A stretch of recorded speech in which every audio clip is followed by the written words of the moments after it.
Good morning, world. It's 20 past 8 in the morning. Welcome to the madness that is my central office. It's New Year's Eve. I've had 3 days of having no phones, no Skype, nothing. I've been completely away from people. I've been writing. I've written about 10, 12,000 words.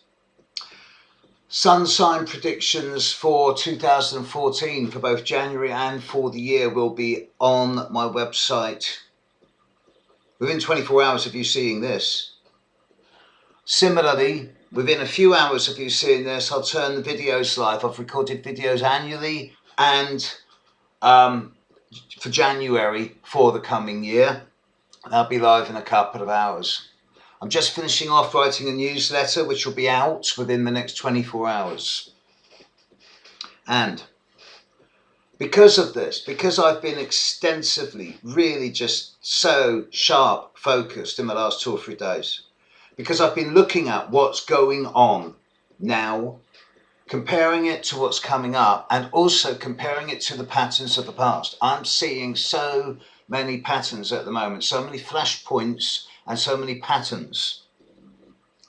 And there are basically 4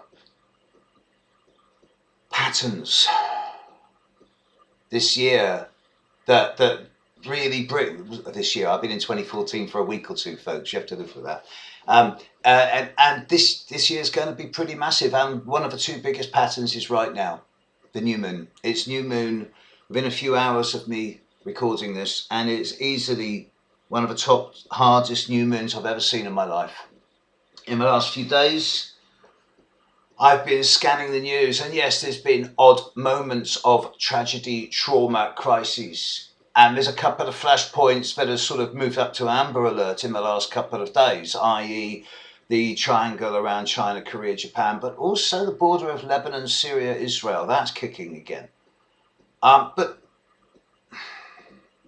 I'm not hearing about lots of domestics or lots of big punch-ups or troubles.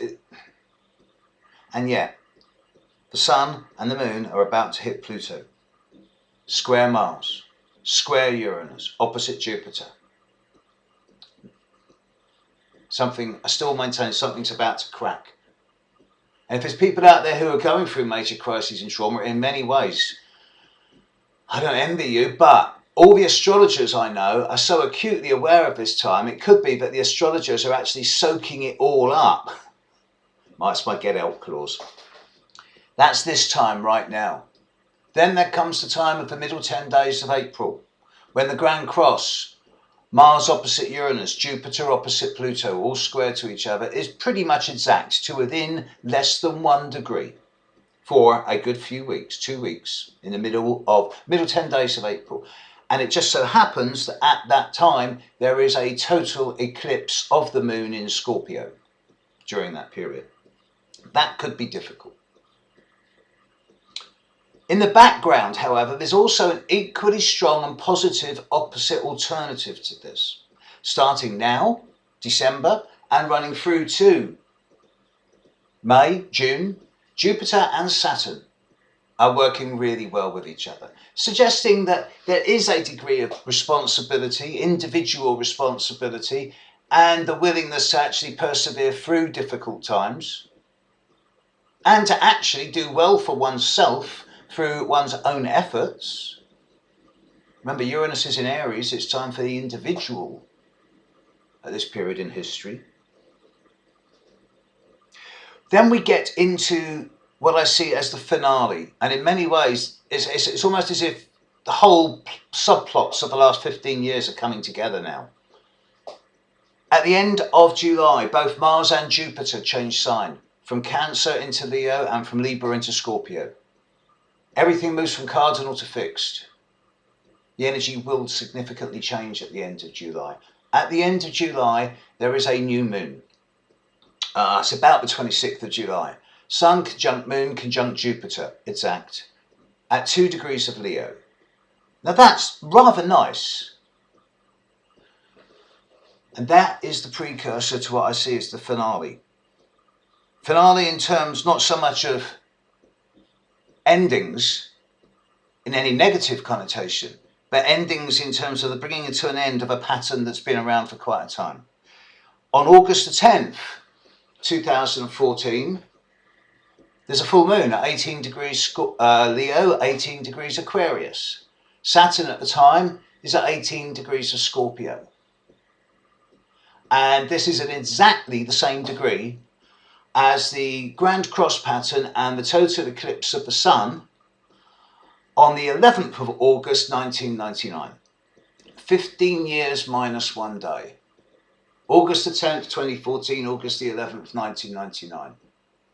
And I'm seeing now so many patterns of closure and ending as a precursor to something new and much more appropriate for the 21st century coming through. And it's really, folks, by the time we're into August, it's as if the last 3 or 4 years are going to have plateaued, and we'll be in a position of much more consistency, stability, and dare I say it,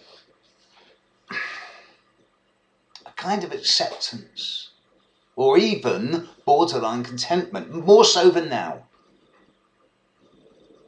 And I somehow feel that I still maintain that many of the issues that have been bugging humanity, particularly over the last 15 years, are about at closure point now. There's some type of breakthrough.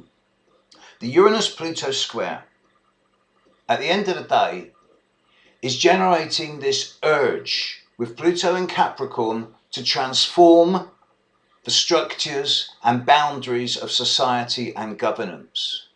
And with Uranus in Aries, the primal urge is to improve and promote the rights of the individual within that community.